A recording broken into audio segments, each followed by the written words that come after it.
ನಮಸ್ಕಾರ ವೀಕ್ಷಕರೇ, ಮತ್ತೊಂದು ವಿಡಿಯೋಗೆ ಸ್ವಾಗತ. ಬಿಗ್ ಬಾಸ್ ಮನೆಯಲ್ಲಿ ಕುತಂತ್ರಿಗಳಿಗಂತೂ ಏನು ಬರ ಇಲ್ಲ ಅಂತ ಹೇಳ್ಬೋದು ಈ ಸೀಸನಲ್ಲಿ.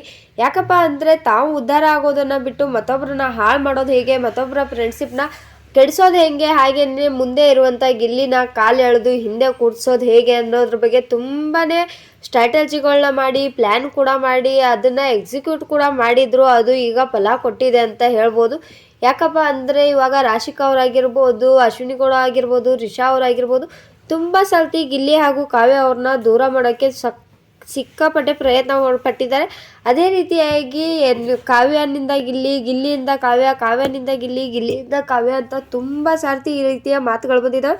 ಅದು ಕೂಡ ಡಿಫ್ರೆಂಟಾಗಿ ಬಂದಿದ್ದಾವೆ. ಒಂದು ಸರ್ತಿ ಗಿಲ್ಲಿ ಹೆಸರನ್ನ ಬಳಸ್ಕೊಂಡು ಕಾವ್ಯ ಮುಂದೆ ಬರ್ತಿದ್ದಾಳೆ ಅನ್ನೋದು, ಹಾಗೆಯೇ ಕಾವ್ಯನ ಹೆಸರನ್ನ ಬಳಸ್ಕೊಂಡು ಒಬ್ಬ ಹುಡುಗಿನ ಬಳಸ್ಕೊಂಡು ಕಾಮಿಡಿ ಮಾಡ್ಕೊಂಡು ಮುಂದೆ ಬರ್ತಿದ್ದಾನೆ ಅಂತ ಗಿಲ್ಲಿಗೆ ಅನ್ನೋದು ಅದು ನಡೀತಾನೇ ಇತ್ತು. ಇವಾಗ ಅದು ಫಲ ಕೊಟ್ಟಿದೆ ಅಂತ ಹೇಳ್ಬೋದು. ಮೊನ್ನೆ ಕೂಡ ಒಂದು ವಿಡಿಯೋದಲ್ಲಿ ನೋಡಿರ್ಬೋದು ನೀವು, ರಾಶಿಕಾ ಹಾಗೂ ರಿಷಾ ಅವರು ಮಾತಾಡಬೇಕಾದ್ರೆ ನಾನು ಗಿಲ್ಲಿಗೆ ಏನು ಮಾಡೋಕ್ಕಾಗಲ್ಲ, ಅವನು ಅಷ್ಟು ಮುಂದೆ ಇದ್ದಾನೆ, ಅವ್ನ ಟಚ್ಚು ಮಾಡೋಕ್ಕಾಗಲ್ಲ, ಅವನ್ನ ಹಿಂದೆ ತಳ್ಳಬೇಕಾದ್ರೆ ಕಾವ್ಯನಿಗೆ ಹರ್ಟ್ ಮಾಡಬೇಕು ಅನ್ನೋದು ರೀತಿ ಮಾತಾಡಿದ್ರು. ಅದು ನಿಜ ಕೂಡ ಅಂತ ಹೇಳ್ಬೋದು. ರಿಷಾ ಅವರ ತಲೆಗೆ ಕೂಡ ಇದನ್ನು ತುಂಬಿದ್ರು. ಗಿಲ್ಲಿಗೆ ಏನಾದರೂ ಆಗಬೇಕು ಅಂದರೆ, ಫೀಲ್ ಆಗಬೇಕು ಅಂದರೆ ನಾವು ಕಾವ್ಯನ ಟಾರ್ಗೆಟ್ ಮಾಡಬೇಕು ಅಂತ ಕೂಡ ಹೇಳಿದರು.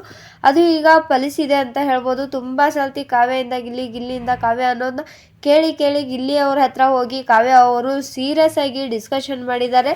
ಏನಪ್ಪ ಅಂದರೆ, ಇಲ್ಲ ನಿನ್ನಿಂದ ನಂದು ಏನೂ ಕಾಣಿಸ್ತಾ ಇಲ್ಲ, ನಾನು ಏನೂ ಆ್ಯಕ್ಟಿವ್ ಆಗೇ ಇಲ್ಲ, ಕಾವ್ಯ ಎಲ್ಲೋ ಒಂದು ಕಡೆ ಹೋಗಿ ಕೂತಿರ್ತಾಳೆ, ಗಿಲ್ಲಿಗೆ ಕಾವ್ಯ ಅಂತ ಕರೆದು ನನ್ನ ಹೆಸರು ಕಾಣಿಸ್ಕೋತಾ ಇದೆ ಅಂತ ಹೇಳ್ತಾ ಇದ್ದಾರೆ. ನನಗೆ ತರಲೆ ಮಾಡೋದ್ರಿಂದ, ಕಾಲು ಎಳೆಯೋದ್ರಿಂದ ತಾನೇ ನನಗೆ ಹಿಂಗಾಗ್ತಾ ಇರೋದು, ನಿನ್ನನ್ನು ಕಾಲೇ ಎಳಿಬೇಡ ಅಂತ ಹೇಳ್ತಾರೆ. ಇಲ್ಲ, ನಾನು ಕಾಲು ಎಳಿತೀನಿ ಅಂತ ಆ್ಯಸ್ ಯೂಶ್ವಲ್ ಆಗಿ ಗಿಲ್ಲಿ ಅವರು ಹೇಳ್ತಾರೆ. ಅದಕ್ಕೆ ಕಾವ್ಯ ಅವರು ಬೇಡ, ನನ್ನ ತನನ ನಾನು ತೋರಿಸ್ಕೋಬೇಕು, ನೀನು ಕಾಲು ಎಳಿಲಿಲ್ಲ ಅಂದರೆ ಅವ್ರು ಮಾತಾಡೋದೇ ಇಲ್ವಲ್ಲ ಅಂತ ಹೇಳ್ತಾ ಇದ್ದಾರೆ. ಇಷ್ಟೊಂದು ಸರ್ತಿ ಬಂದಾಗ, ಮನೆಯ ಜನರ ಮಾತು ಬಾಯಲ್ಲಿ ಈ ರೀತಿಯಾಗಿ ಬಂದಾಗ ಯಾರಿಗೇ ಆದರೂ ಅದು ಅನಿಸೋದಂತರೂ ನಿಜ ಅಂತ ಹೇಳ್ಬೋದು. ಆದರೆ ಇಲ್ಲಿ ಕಾವ್ಯ ಅವರಿಗೆ ಗೊತ್ತಿಲ್ಲದೆ ಇರೋವಂಥ ಒಂದು ವಿಷಯ ಕೂಡ ಇದೆ. ಏನಪ್ಪ ಅಂದರೆ, ಹಿಂದೆ ಕೂತ್ಕೊಂಡು ಇವರು ಕಾವ್ಯನ ಇಲ್ಲಿನ ಹಿಂದೆ ಬೀಳ್ಸೋಕ್ಕೆ ಮಾಡ್ತಾ ಇರೋ ತಂತ್ರ ಅನ್ನೋದು ಅವ್ರಿಗೆ ಗೊತ್ತಿಲ್ಲ.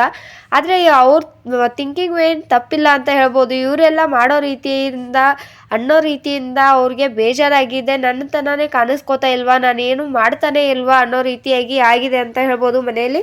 ಇದಷ್ಟೇ ಅಲ್ಲದೆ ಕಾವ್ಯ ಅವ್ರಿಗೆ ಇನ್ನೊಂದು ಏನು ಗೊತ್ತಾಗೋದಿಲ್ಲ ಅಂದರೆ, ಕಾವ್ಯ ಅವ್ರಿಗಷ್ಟೇ ಇಲ್ಲ, ಯಾರಿಗೇ ಆದರೂ ಕೂಡ ಮನೆಯ ಒಳಗಡೆ ಏನು ನಡೀತಿದೆ ಅನ್ನೋದು ಹೊರಗಡೆ ಕೂತ್ ನೋಡೋ ನಮಗೆ ಕ್ಲಿಯರಾಗಿ ಗೊತ್ತಾಗುತ್ತೆ. ಆದರೆ ಅವ್ರಿಗೆ ಅಷ್ಟೊಂದಾಗಿ ಗೊತ್ತಾಗಲ್ಲ ಅಂತ ಹೇಳ್ಬೋದು.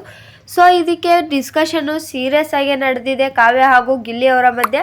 ಅದಕ್ಕೆ ಗಿಲ್ಲಿ ಅವರು ಕೂಡ, ನಾನು ಆಗಿದ್ರೆ ಇನ್ಮೇಲೆ ನಿನ್ನ ಜೊತೆ ಮಾತಾಡೋದೇ ಇಲ್ಲ ಬಿಡು, ನಾನು ಮಾತಾಡ್ಸೋದೇ ಬೇಡ ಅಂತ ಹೇಳಿದ್ದಾರೆ. ಇವತ್ತಿನ ವಿಡಿಯೋದಲ್ಲಿ ಲೈವಲ್ಲಿ ಕೂಡ ನಾನು ನೋಡ್ತಾ ಇದ್ದರೆ, ಒಬ್ಬರು ಬೆನ್ನಿಗೆ ಹೊಡೆದು ನೋವು ಮಾಡ್ತಾರೆ, ಇನ್ನೊಬ್ಬರು ಮನಸ್ಸಿಗೆ ಹೊಡೆದು ನೋವು ಮಾಡ್ತಾರೆ. ಏನು ಮಾಡೋದು, ಹೆಂಗೆ ತಡ್ಕೋಬೇಕು ಈ ಜೀವ ಅಂತ ಕಾಮಿಡಿ ಮಾಡ್ಕೊಂಡೇ ತಮ್ಮ ಮನಸ್ಸಿನ ನೋವನ್ನ ಹೇಳ್ಕೊತಾ ಇದ್ರು ಕೂಡ. ಇಲ್ಲಿ ಲೈವಲ್ಲಿ ಎಲ್ಲಿ ನೋಡಿದ್ರು ಕೂಡ ಈಗ ಗಿಲ್ಲಿ ಮತ್ತು ಕಾವ್ಯ ಒಟ್ಟಿಗೆ ಕಾಣಿಸ್ತಾನೆ ಇಲ್ಲ ಅಂತ ಹೇಳ್ಬೋದು. ಇವಾಗ ಅವರಿಬ್ಬರು ದೂರ ಆಗಿದ್ದಾರಾ ಅಂತ ಕೇಳೋದಾದರೆ, ಹೌದು, ಅವರಿಬ್ಬರು ದೂರ ಆಗಿದ್ದಾರೆ. ಆದರೆ ಇದು ತುಂಬ ದಿನ ನಡೆಯಲ್ಲ ಅನ್ನೋದು ನನ್ನ ಅಭಿಪ್ರಾಯ. ಯಾಕಂದರೆ ಕಾವ್ಯ ಹಾಗೂ ಗಿಲ್ಲಿ ಅವರ ಮಧ್ಯೆ ಜಗಳ ಮಾಡಿ ಅವರು ದೂರ ಆಗಿರೋದಲ್ಲ, ಈ ರೀತಿಯ ಕುತಂತ್ರಗಳಿಂದ ಅವರು ದೂರ ಆಗಿದ್ದಾರೆ. ಸುದೀಪನ ಅವರು ವೀಕೆಂಡ್ನಲ್ಲಿ ಇವರೆಲ್ಲ ಮಾಡಿದಂಥ ಕುತಂತ್ರದ ಬಗ್ಗೆ ತೋರಿಸಿದ್ರೆ, ವಿಟಿ ಹಾಕಿದರೆ ಇನ್ನೂ ಚೆನ್ನಾಗಿರುತ್ತೆ ಅನ್ನೋದು ನನ್ನ ಅಭಿಪ್ರಾಯ. ಇದರ ಜೊತೆಗೆ ಕಾವ್ಯ ಹಾಗೂ ಗಿಲ್ಲಿ ಅವರ ಸ್ನೇಹ ಏನಿದೆ, ಪ್ಯೂರ್ ಫ್ರೆಂಡ್ಶಿಪ್ ಅಂತ ಹೇಳ್ಬೋದು. ಅವರಿಬ್ಬರ ಮಧ್ಯೆ ಇರೋ ಅಂಡರ್ಸ್ಟ್ಯಾಂಡಿಂಗ್ ಕೂಡ ತುಂಬಾ ಚೆನ್ನಾಗಿದೆ ಅಂತ ಹೇಳ್ಬೋದು. ಸೊ ಮುಂದಿನ ದಿನಗಳಲ್ಲಿ ಅವರಿಬ್ಬರು ಮತ್ತೆ ಒಂದಾಗುವಂಥ ಚಾನ್ಸಸ್ ತುಂಬ ಇದೆ ಅಂತ ಹೇಳ್ತೀನಿ. ನಿಮಗೆ ಇದರ ಬಗ್ಗೆ ಏನು ಅನ್ನಿಸ್ತು ಅಂತ ಕಮೆಂಟ್ ಮಾಡಿ ಹೇಳಿ. ಹಾಗೆಯೇ ಬಿಗ್ ಬಾಸ್ ರಿಲೇಟೆಡ್ ಅಪ್ಡೇಟ್ಗಳಿಗಾಗಿ ಇನ್ನೂ ನಮ್ಮ ಚಾನಲ್ನ ಸಬ್ಸ್ಕ್ರೈಬ್ ಮಾಡಿಲ್ಲ ಅಂದರೆ ಸಬ್ಸ್ಕ್ರೈಬ್ ಮಾಡ್ಕೊಳ್ಳಿ. ಹಾಗೆಯೇ ಪಕ್ಕದಲ್ಲಿರುವಂಥ ಬೆಲ್ ಐಕನ್ನ ಕ್ಲಿಕ್ ಮಾಡಿ.